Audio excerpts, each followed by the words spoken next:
So today's meeting came about from just a question about how our community was fed during the pandemic. I'm sure you saw, as I did, the pictures throughout the country, people lined up for days waiting for food distributions of various kinds. And then, you know, we kept hearing about Fresno Unified, who really stepped up to feed families, first to feed those kids who normally relied on breakfast and lunch, and then as the pandemic progressed, to feed families. And my sense was just about anybody who showed up at a school looking for food. So that's how this meeting came about.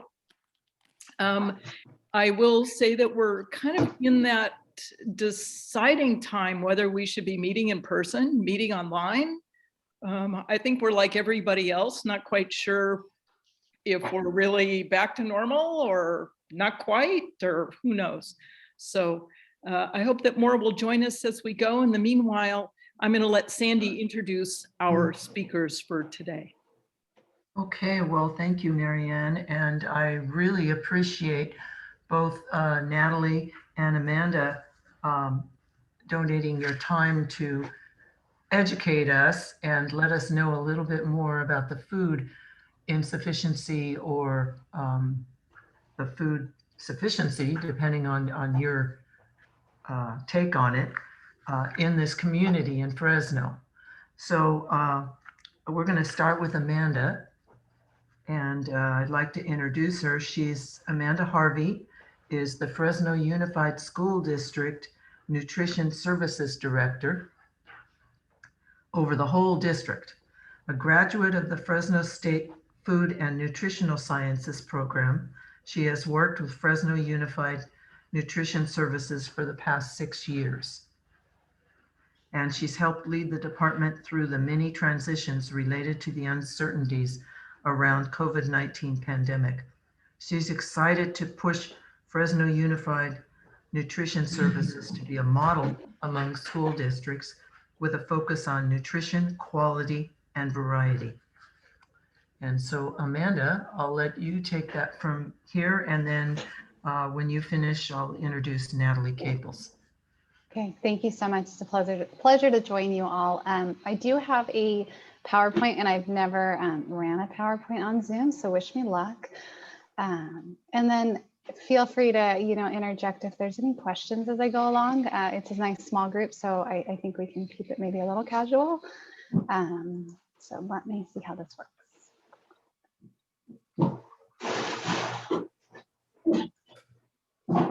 Does everyone see that?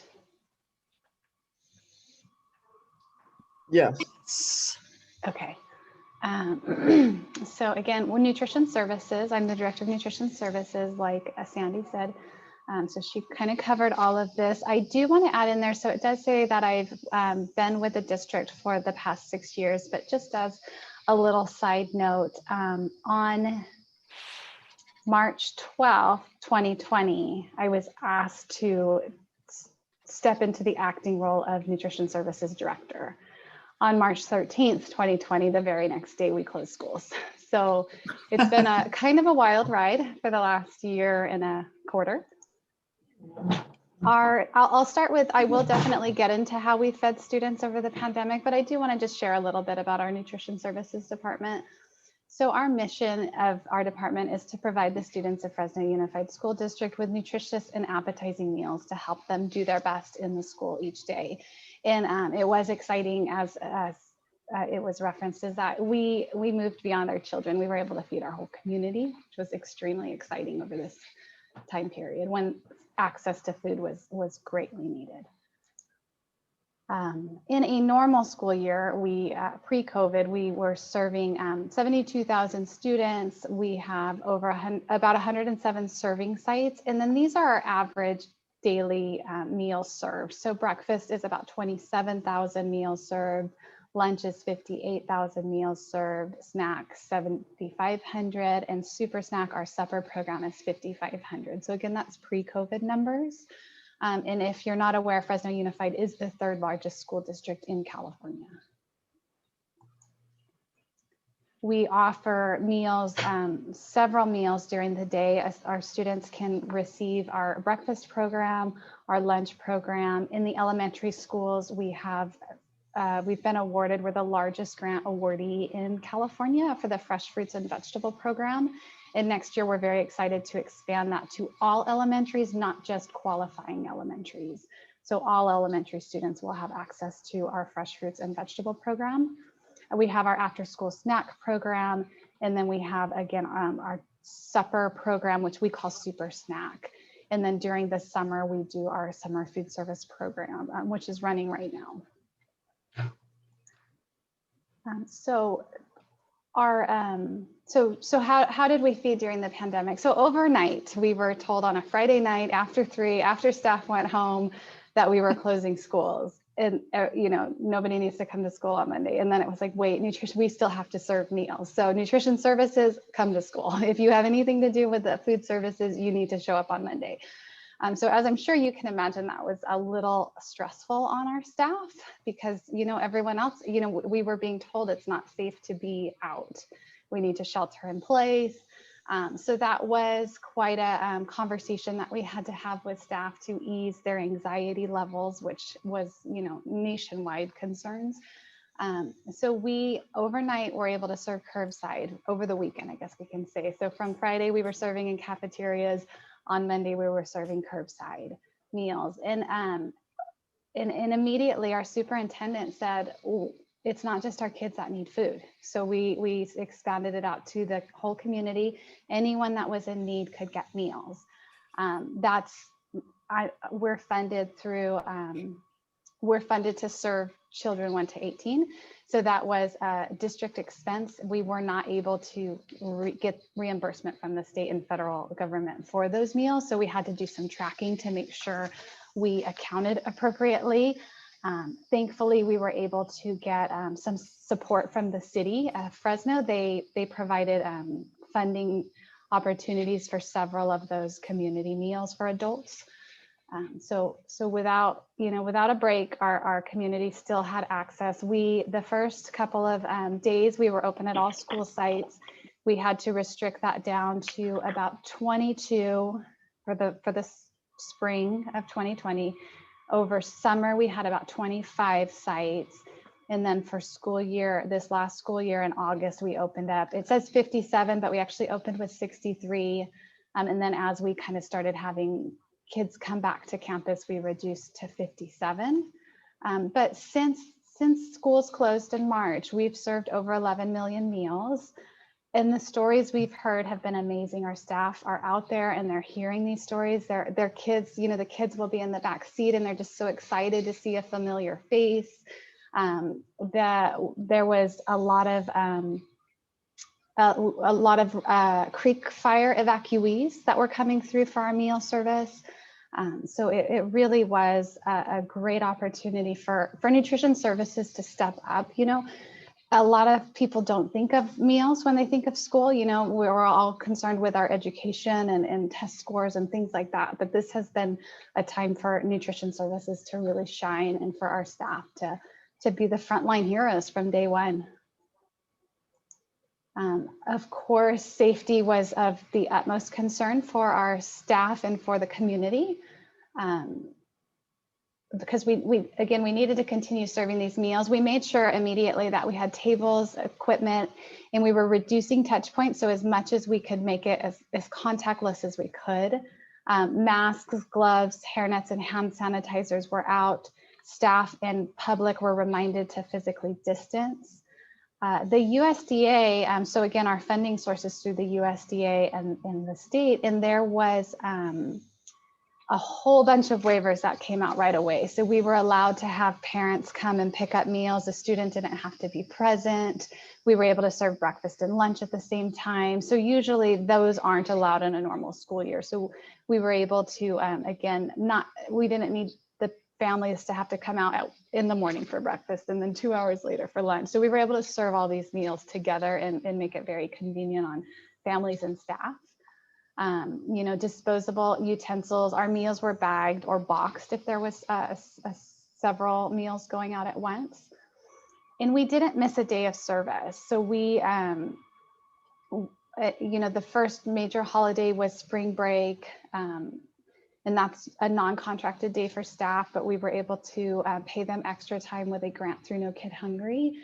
And so the community didn't miss a meal, a day of service since since March 16th was our first serving day. So every holiday. And then we were excited in November, there were some waivers out for us to serve meals for the weekend. So on Friday, we would bag breakfast and lunch for both weekend days, or if there was a Monday holiday, they'd get breakfast and lunch for 3 days to take home. And we did find that our Friday meals were usually higher because families could get those multiple days worth of meals. And then in April, it was very exciting to bring our students back to campus. But we still had to figure out how to feed them and socially distance. And, we had where they come, the closest contact is in the cafeteria, and they're eating, so they're without masks. So that was really probably one of the biggest challenges to get around, is how to stagger our meal service, create physical space for our students. But you can see the happy faces that they're getting their meals and they're back in campus. We did continue to serve. So when students came back in April, we actually opened all of our district school sites. So 100+ sites were available for curbside pickup. So obviously we came back in a hybrid model. So students were on campus 2 or 3 days, and then they were distance learning 2 or 3 days, or they were distance learning all 5 days. So we continue to have our curbside meals available Monday through Friday at every single district school site. Because we did, again, access to meals was, again, so important for us. And then so now we're going into summer, and this is starting to look a lot more like pre-COVID time. We're still wearing masks on campus. But everybody's in person, so there's no online summer school. We even have some fun camps that kids can do. There's some science camps. There's a camp going on at the zoo. And so we have, and so we have about 47 to 50 summer school locations. And then of those, we have, those are in person, but we also are continuing our 20 meal distribution sites all through summer. So even though summer school might end at some sites on July 19th or July 28th, we are going to continue our 20 meal distribution sites serving breakfast and lunch through till August 11th. And then our first day of school is August 12th. So again, we do recognize the need in the community, and we will continue to provide those meals. And then very exciting, this week is our Farm to Summer Celebration Week. So this is something that Nutrition Services is really focused on. It is celebrating our local farmers and our local products that we have. So there's actually a QR code there. So if anybody wants to scan it, they can be directed to our Nutrition Services Nutrition Education page. And we have some of our partners linked there, the Dairy Council, our CalFresh Healthy Living, and our Ag in the Classroom partners. Some of their nutrition education information is on that page. So that was just kind of a fun thing. It's finally fun to be able to do something. I actually just came back from a site where our nutritionist came in and talked with the kids in the cafeteria and educated them on our local milk and our local carrots, even our local burrito, so it's exciting to be able to share that information and to see the kids again, and just see them having fun and enjoying our food. Mm-hmm. So if we ever forget, this is a reminder of why we do what we do. This is our future. This is obviously pre-COVID because they're so close with no masks. And then, if there are any questions or concerns, I'm always available. I have a very open, I'm just very open. I love talking with people about what we do. I'm very excited about what we do, and I love to share it with others. So I'm always open to any questions or comments. I'm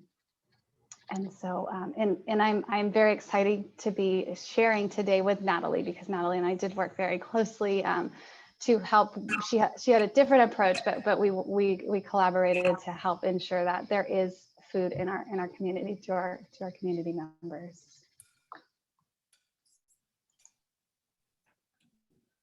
So if there's any questions, I saw Kay's hand first.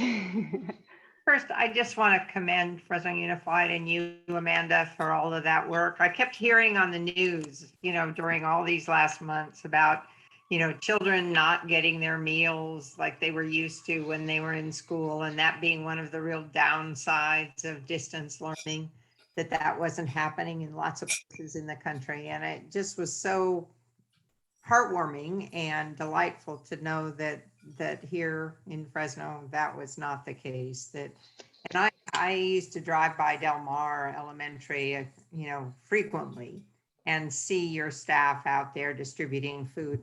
And I was wondering, because I've been by there later in the morning when the food distribution hours were waning, I guess, and there seemed to be some leftovers. What happens to that food? What happens? So that has been a major question, because how do you forecast for a community? We got pretty good prior to COVID to forecast for our students on campus, but we had no idea how to forecast when we're feeding the community. Some days, we might get a lot more community members than not. We did finally kind of get into the flow of it, but for sure, the last thing we want to do is run out of meals. So we always do kind of overestimate. That's where Natalie and Natalie helps support us, and we have a lot of other like gleaning programs. So we work closely with Food to Share, Fresno Metro Ministries, and they help redistribute those meals out to needy areas in the, maybe churches or Poverello House or Mason Gardens, different locations throughout the community. So where we can, we do absolutely repurpose with our partners. Oh, that's great to hear. Yeah, and it's kind of funny. I'll go a little bit back into March of last year. We had I don't know if you all are familiar. We have a large production center. We have a very large warehouse, super large freezers, like a mini Costco is what we usually call it. And we had freezers and everything full of food on March, because we were planning for the end of the quarter, the last 3 months. And we had, all of our food planned, our menu planned, but obviously we're not going to serve that same kind of food curbside. So we had to quickly bring in a lot of different products, which kind of really, and obviously we're not the only school district doing this. It's across the nation. Everyone flipped from our normal heat and serve products to as much grab and go pre-wrapped products. So it really hit our supply chain. There was a major concern with our supply chain. So it's like we hit this point where it's like, oh, we don't have enough food, but yet we had these full freezers. So we kind of got through. We managed, obviously, we cleaned out our freezers as much as we could with everything grab and go. There was some kind of maybe a little different kind of menu some days to just make sure we got product out. And then come August and the start of school year, it's like, okay, this, it was supposed to, I think Superintendent Nelson was like, oh, we'll be back in 2 weeks. Nobody expected it to last this long. So come August, I'm like, okay, this is not going away, and I need to use this food in our warehouse. So we created heat and serve instructions and served like it. So then come August, families were getting the same kind of meals they would get on a normal school day, spaghetti and heat and serve type things with heating instructions that went out with them. So that helped us use up our product as well.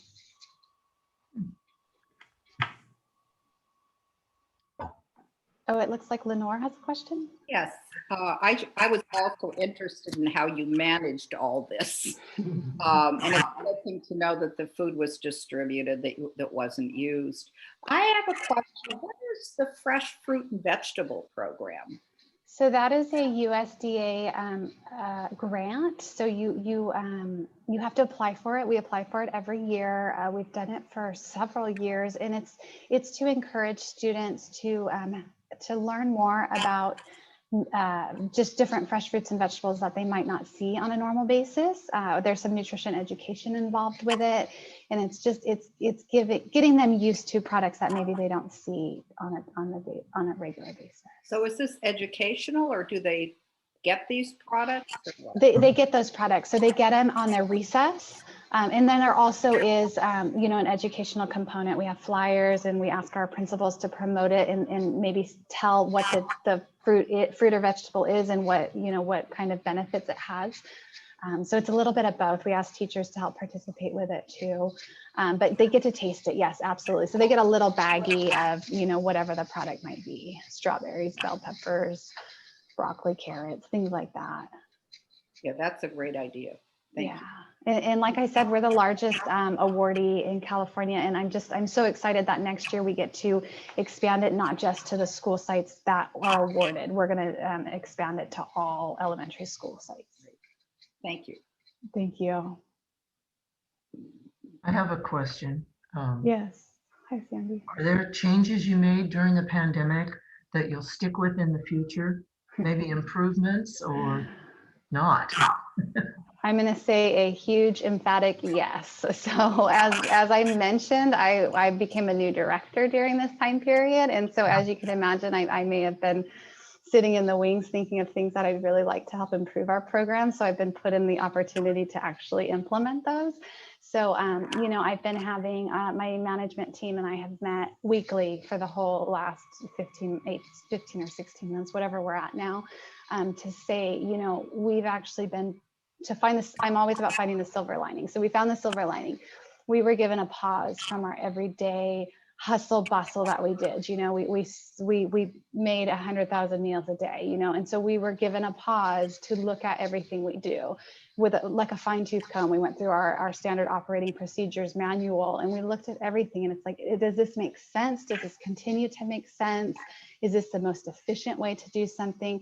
So we looked at all of our procedures, but then we're also looking at the foods that we're serving. You know, like I said, we're taking a big push on farm to school with our farm to summer celebration this week. But, you know, and we're also looking at, so we just did, so I've all, this is something that's near and dear to my heart, but, you know, the plastics that are in our meal program, you know, they're served in plastic trays, they're wrapped in plastic trays, they're given a plastic spork. And so wherever we actually just were approved a contract for compostable cold film and post-consumer hot film. So, you know, we wrap our trays in that, and then we're going to be looking at compostable trays. And then we're also kind of looking at just a whole different way to serve, you know, to use our packaging center, but maybe another way that is more appetizing to our students, the end product that goes to our students. So absolutely a big, big yes to that question. Right. Thank you. Anyone else have any other questions?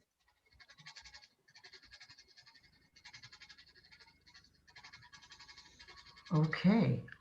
Thank you very much, Amanda. That was enlightening, and I can see you have a lot of passion in your work and what you do. Is absolutely my love. Thank you all. Okay, so I'd like to introduce Natalie Caples. Natalie Caples has served as Nutrition Education Coordinator, Program Supervisor, Program Manager, Director of Programs, and now Co-Chief Operating Officer since joining Central California Food Bank in 2008. She was appointed this executive officer in June 2020, right, to jump into the pandemic. She graduated from San Jose State University with a Bachelor of Science in Nutrition and a concentration in dietetics, a minor in business administration. So Natalie, if you'd like to take this away. Yeah, I'd love to. Something that Amanda and I share about our elevation to our leadership roles is they both happened during the pandemic, which, you know, I couldn't think of a better time to, you know, get thrown feet into the fire. But luckily, as Sandra mentioned, I have been with the food bank since 2008 in a variety of roles. And prior to my transition to the co-chief executive role, I was serving as our chief operating officer. So really, it wasn't a huge jump for me, but still challenging, right, as you're trying to manage the pandemic and a new leadership role. So I'm going to share my screen right now.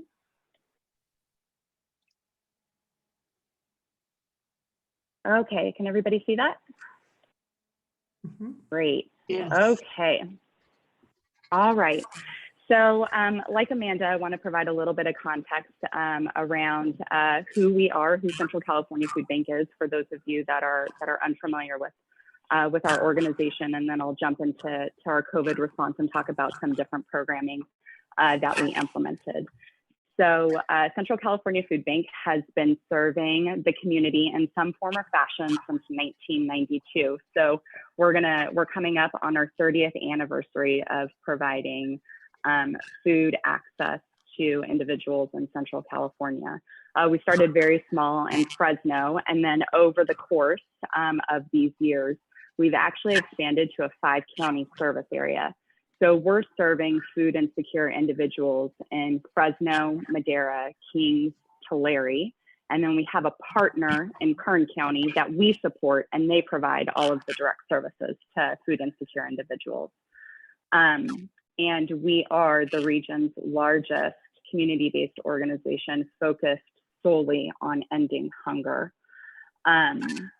We, after nearly 30 years of operating in Central California and in this space, one of the things that I think is important to note is that the Emergency Food Network, right?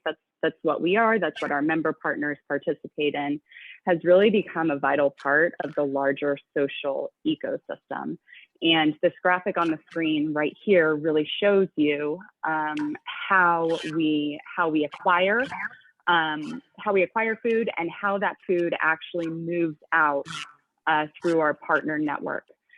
So prior to COVID, we were serving roughly 280,000 individuals in our 4-county service area, not including Kern. Post-COVID, we're seeing more than 350,000 individuals each month accessing over 500 feeding sites. And those feeding sites include, direct distributions like neighborhood markets, which are our fresh produce distributions, some new programming that we started during COVID called Groceries to Go. These are backpack and school pantry programs that we partner with our school partners for. This is distributions that you see at community centers, faith-based organizations, senior centers, really just trying to diversify our programming to meet the unique needs of the individuals in our community. So basically, what happens is our food bank will receive food from a variety of different sources. We're lucky that we live in the breadbasket of the nation, if not the world, and we have some really amazing agricultural partners that donate to us, that provide access to our neighbors of a large amount of fresh fruits and vegetables. So we get, donated products like that. We have manufacturers and processors that are donating food to us. We use private donations to purchase shelf-stable pantry items that we typically don't get donated.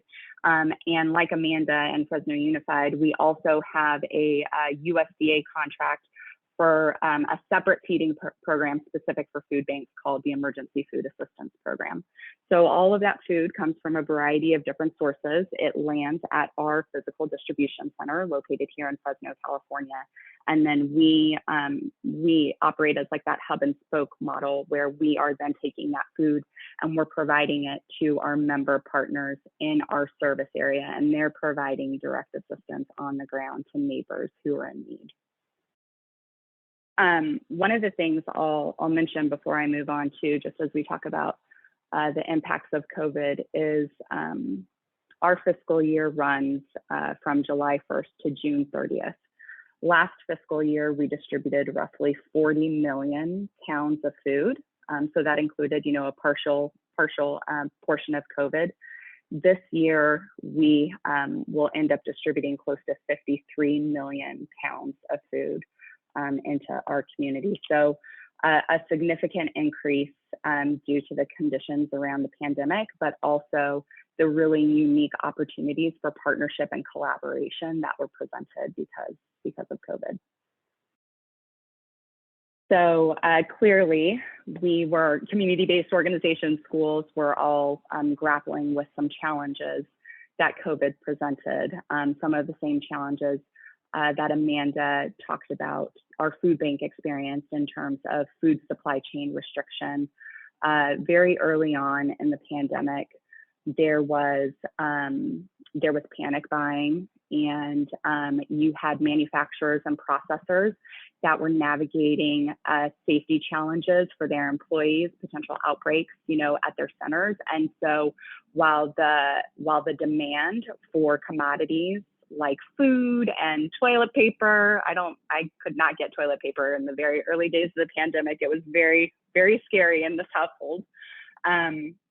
But as demand was increasing for these commodities, production, right, the yield levels were actually decreasing because, employers and manufacturers were dealing with the staffing challenges. And that wasn't any different for food banks. And I say food banks because, luckily we don't, we're not a standalone food bank. We have support from both the state association and we have support from our national affiliate, which is Feeding America. And even those larger entities with state and national contacts could not provide the necessary support, the volume of food that we needed to continue to feed hungry neighbors. And so there was a portion, the first couple of months of the pandemic, it was really challenging to hear agencies express the need for specific types of commodities and not be able to get our hands on those. Luckily, we were able to kind of weather that storm and look at different problem solve with different commodities offerings. And about in the fall, early fall 2020, we saw our food supply chain kind of stabilize because we're purchasing at a very large level, multiple truckload quantities of product. And because we can leverage our state and our national partnerships, we were able to get the food we need to provide to our member partners.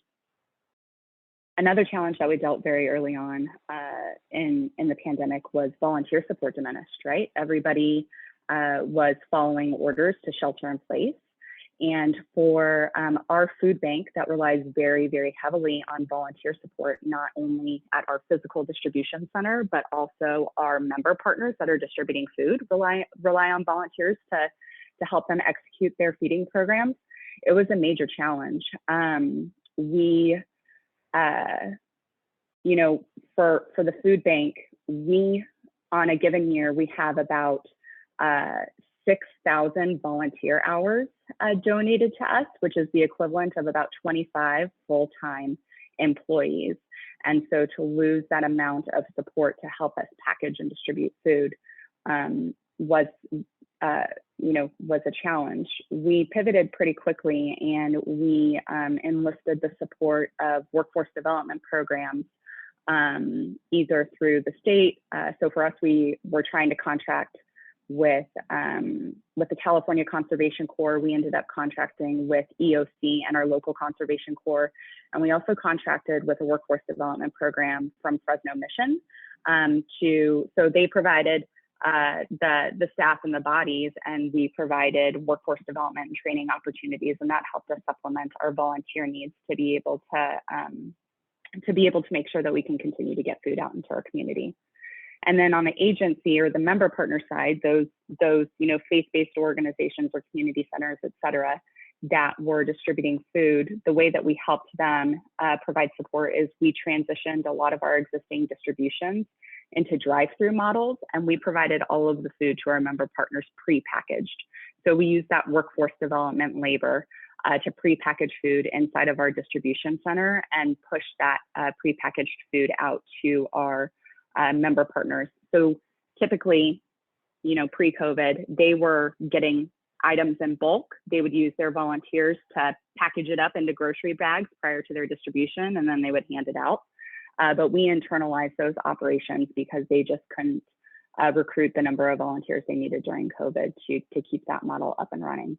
And then clearly, the food bank is an essential service.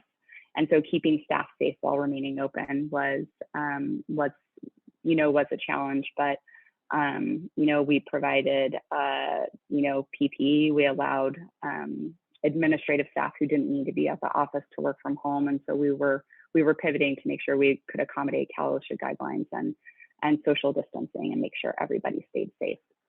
And although there were some significant challenges, I think the food bank found our footing pretty quickly. And we also saw some opportunities that we were able to leverage because of the pandemic. And that first one is, brand awareness and recognition. I don't think I ever saw so many articles or, news clippings just about food, the need for food, and how food is a basic need, and how and the work that food banks and other community-based organizations were doing to provide that basic need. That in turn provided our food bank with elevated levels of individual giving and support, elevated levels of government grants and revenue, and that provided us with the opportunity to implement some really new and amazing programs that I'm gonna share with you now. So the first program that was born out of the pandemic was Groceries to Go.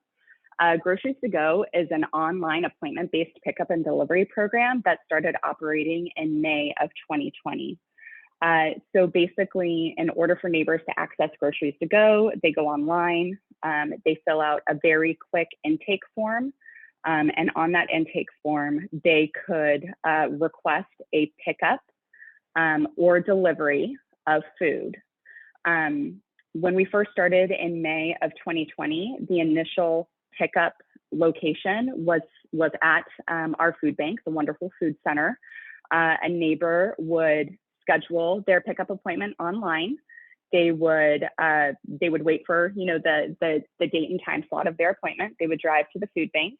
They would pull into one of these slots. They would call the pickup number, similar to what you and I do with I think Target, right? Target pickup or Walmart pickup or any type of grocery pickup. And volunteers would deliver the food that you see in that first picture to their car. So it was a contactless pickup program. And if you didn't pick up and you wanted a delivery, we partnered with a community-based organization that was not deemed an essential business when the pandemic first started. They were a thrift and recycling organization, Neighborhood Industries. They had a really robust workforce development program that they wanted to keep on board. They didn't want to send those individuals home. They wanted to be able to keep paying and supporting them. And so in order to accommodate the deliveries for homebound individuals, for seniors, for those that were immunocompromised or had barriers like transportation and couldn't access the pickup site at the food bank, Neighborhood Industries was our delivery partner.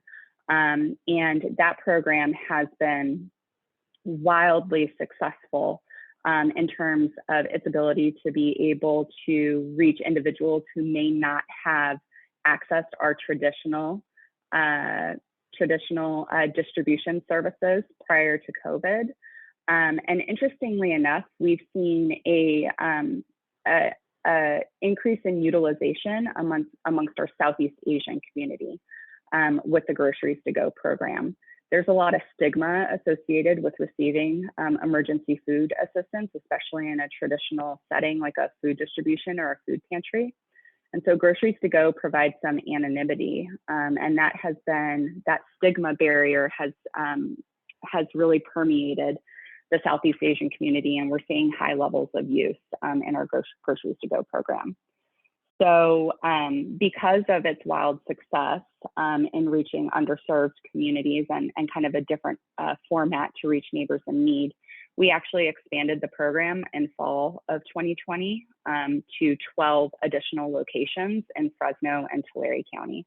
So right now we have 13 sites where a neighbor can schedule a pickup and use this grocery pickup model to receive food. Unfortunately, we no longer have the delivery component as the state has opened up. Our delivery partner has gone back to their traditional business operating model, but we are currently seeking funding to bring that delivery component in-house. And we would start with a small pilot here in the city of Fresno. The last thing I'll mention about Groceries to Go is, well, to date, we've served roughly 32,000 households with a total of 47,000 boxes. And so you'll see kind of the offerings that we have there. Groceries to Go is our most robust program in terms of food offerings.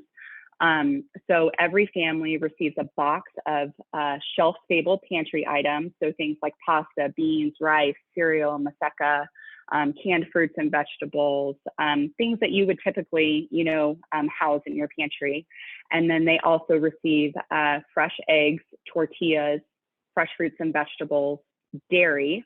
At any point, it could be cheese, it could be milk, it could be yogurt. They receive bread, and they get their choice of what type of bread they take with them based on their preferences.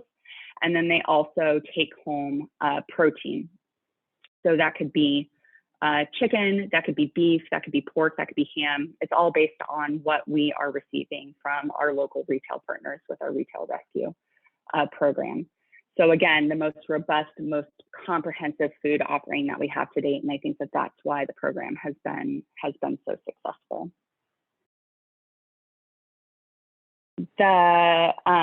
So we had 3 cornerstone programs that we implemented during COVID. The first one being Groceries to Go, the second one being a partnership with Fresno Unified and the Fresno County Superintendent of Schools to expand child hunger programs, and the third is a farm worker initiative. So I'm going to talk about the second one. The food bank has always had child hunger programs. They existed in 2 separate forms. The first one being a backpack program, operated, I think we had 9 locations, around 2,600 kids enrolled in the backpack program. And the backpack program was meant to address a gap in food available when children weren't in school. So we would provide food on Fridays, and they would have this food that they would take home over the weekend when they didn't have access to free and reduced school meals. And we'd also provide food over breaks or holidays. And then we have what we call a school pantry program, which is a physical pantry on the school site that families and children could access on an emergency or as needed basis. So those programs existed prior to COVID. But with schools closed, no more backpack program, right? No more school pantry program. And so we had to pivot.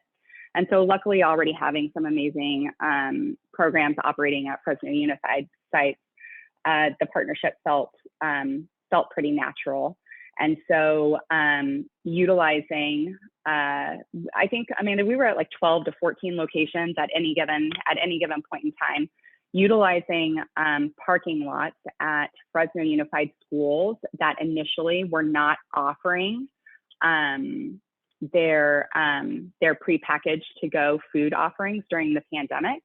We partnered with every neighborhood partnership to be able to provide family food distribution. So you can see here, families would show up at the site, they would drive through the parking lot, and they would receive a variety of offerings from, the shelf-stable box, similar to what we showed you in Groceries to Go, produce, tortillas, etc.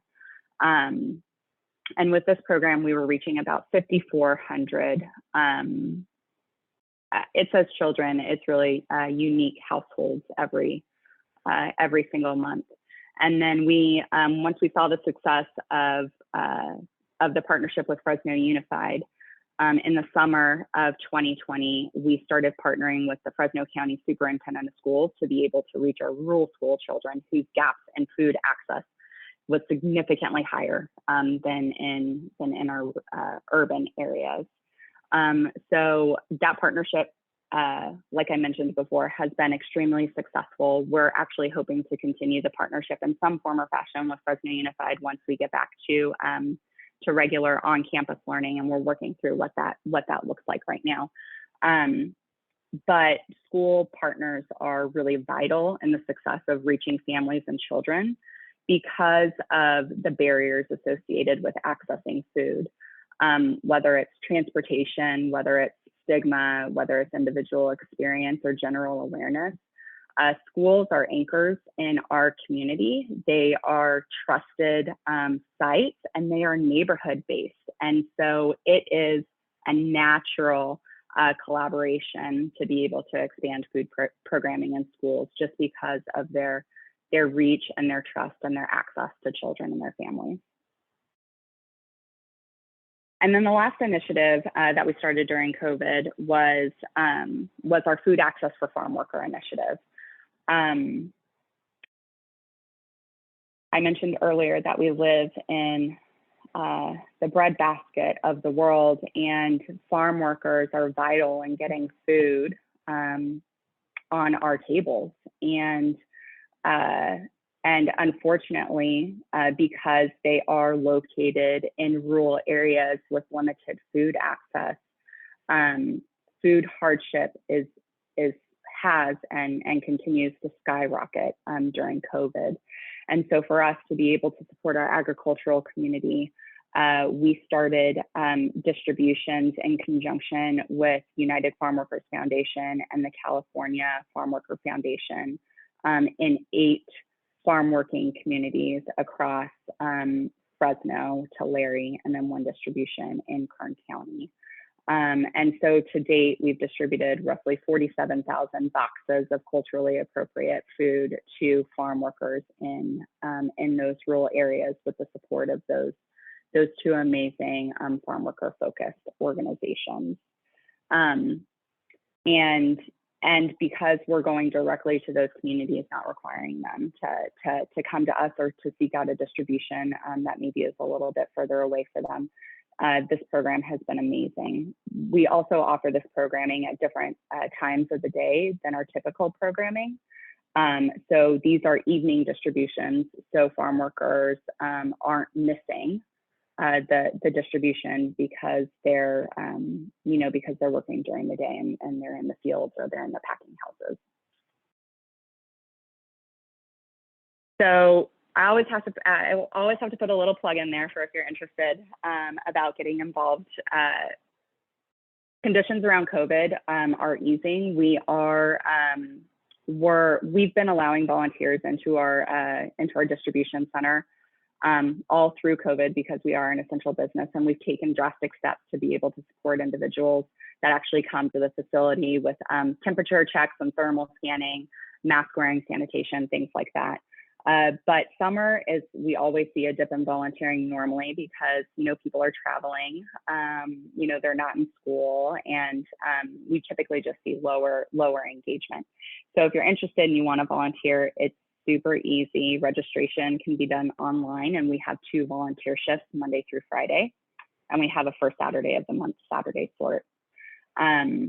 Donating to the food bank also expands our reach. For every $1 donated, we can provide up to 7 meals in our community, and 97% of donations go directly to programs and services.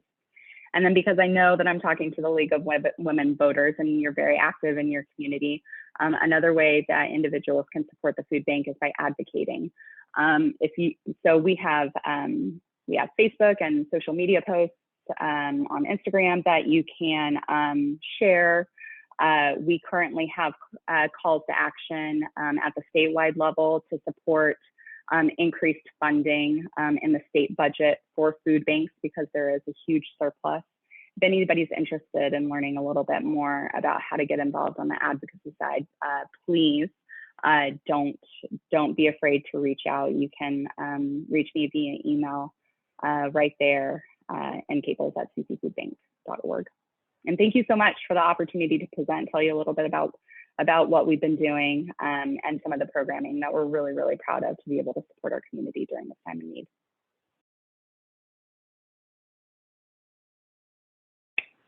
Thank you very much, Natalie. Are there questions?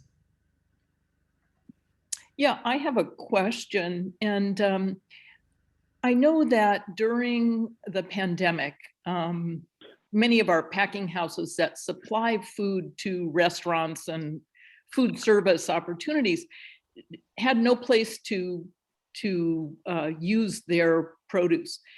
Did either you, Natalie, or Amanda, were you able to take advantage of that, or what happened?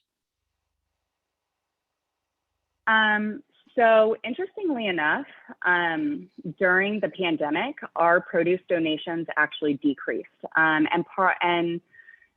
it's a little complicated to explain the process, but essentially as a part of the initial COVID relief packages from the prior administration, from the Trump administration, they provided specific dollars to hard hit industries like the food service industry to buy up that product and redistribute it. And so we weren't getting donations directly to the food bank, but we were getting donations through a tertiary market that was created due to that COVID relief funding. So that was called the Coronavirus Food Assistance Program. And basically what it did is packing houses, agricultural partners, food service organizations, large ones like, Cisco, could apply for these grants in which they would pre-package boxes. So it could include mixed commodities like protein, dairy, produce, or it could be like a single commodity box.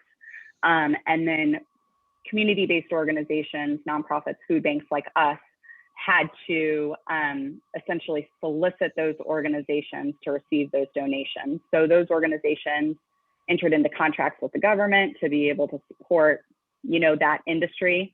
And then in their grant applications, they would write in partners like the food bank or like Poverello House.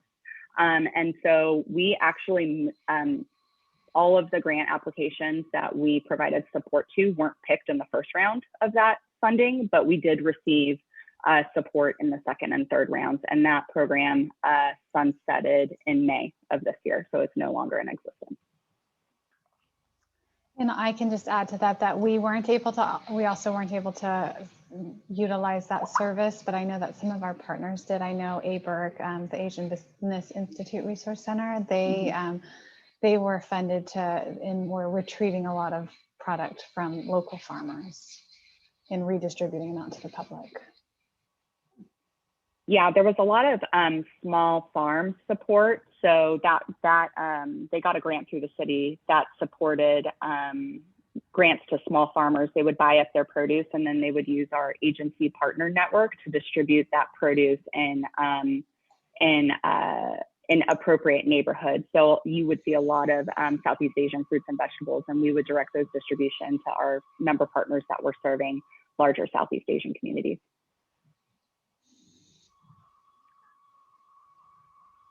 Any more questions? I'd also like to take this opportunity. Natalie, thanks for reminding me. We do have several openings in nutrition services department. There is definitely, I think, across the board in food service industry, a shortage of staff. So if you all know of anybody that's looking for a job, we have permanent, and we also have sub opportunities as well. So they kind of get to pick their own schedule. I just have one more question, and that's about fresh fruit and vegetables. And Amanda, you indicated, I think it's a federal program. I know when I was teaching, I think I was plugged into maybe a UC extension program that was similar, where different kinds of commodities were offered to kids for tasting, and ideas about cooking were sent home and things like that. Did the pandemic, or will the pandemic's lasting effect be that we do a better job of getting fresh fruit and vegetables both to families who receive food from the food bank, or kids who eat at school for their main source of food? Well, I do know that my goal moving forward, I kind of hit on it earlier, is to make our meals more appetizing. So I definitely would like to see our fresh fruits and vegetables portrayed in maybe a more appealing way to students, and maybe a different way that will make them more palatable to our young children. So yes. And we do still have that program with UC Cooperative Extension. And so there is still that great partnership. We have, I actually hired one of their staff over COVID, which is very exciting for me because they do such a great job. And so we do still have that partnership. They still are in our schools promoting nutrition education. And I didn't really touch on it, but there have been, and Natalie also has been a part of this, is major grant opportunities because the pandemic has absolutely shown the need for food access. So I think I've applied to 10 or 12 grants now in the past year. We were recently awarded a California Department of Food and Agriculture grant for sustainable procurement of products. So we're going to be introducing organics to our meal program, but there's also a 30% nutrition education requirement. So we've partnered with our California Ag in the Classroom, and they'll be doing some nutrition newsletters for us and also some taste and teach. So very similar to UC Cooperative Extension's program for our teachers and our after school programs, where they'll be able to get fresh produce and learn about it and taste it. So that there is a lot of nutrition education that we're trying to get out to, because when the children, it's just more fun when they know, oh, there's benefits to this. It's not just carrots, but carrots have, they make your eyes better and things like that. I don't know, there's just a little bit more initiative to try things. Yeah, and for us, our food bank has always had a goal of providing about 50% of the total pounds we distribute being in fresh fruits and vegetables. We know that there is, we know that we have some really complicated health outcomes, here in Central California. And we know that specifically in our rural communities, we have access issues for fresh fruits and vegetables. I am nervous about our ability to acquire fresh fruits and vegetables moving forward because of our water issue. We are rolling into another drought this year, and we've already been talking to our agricultural partners about hundreds of thousands of acres being fallowed or product being pulled or not planted, just simply because they don't have access to the water that they need to be able to grow commodities. And so I wish I had a more optimistic outlook on what our access to produce was going to look like this year, but I think we're going to see increased market costs, and we're going to see decreased yields with produce. That's going to make providing those fresh fruits and vegetables to our family hard this year. But we're going to keep working our contacts, and because we do share membership with Feeding America and 200 other sister food banks across the nation, we do have the ability to be able to source produce outside of California. It's just, in California, we have the widest, number of commodities and specialty crops grown. And so the mix may look a little bit different, but the drought is definitely going to be a challenge over the next year or two. Any more? Well, both of you have just been wonderful answering all our questions and actually answering many of the questions I had before you finished your presentations. So I'm really impressed. I know much more about the food programs here, and I hope that there will be one or two of us that may volunteer to help in your program, or know someone that wants a job in food service in Fresno Unified. So I really appreciate both of you. And thank you to everyone in the league for joining us. And let's have a round of applause. You can all unmute yourself, and thank you so much. Thank you. Thank you all. It was a pleasure. Thank Yes, you. it was. Thanks. Marianne, you have anything else? No, I don't. What a great program. Thanks, Sandy, for putting it together, and thanks all of you for attending. And gosh, it just, the numbers are staggering, and Yeah. think about the needs of our community. We look at our community in a lot of ways, whether, we're looking at education, we're looking at the ability of people to engage, to vote, to have adequate water, to, what are our behavioral health needs? And gosh, food sometimes is just not on the radar. And I see that whether I know about it or not, you guys are just doing so much work to make sure that our communities, our neighbors, our kids make it day to day. And we so appreciate you. Thank Yes, you. we really Yes, do. indeed. Thanks so Thanks much. so much. Thanks, everybody. Thank you all. You all have a wonderful day. Thanks. Thanks. Bye. Thank Nice you. meeting everybody.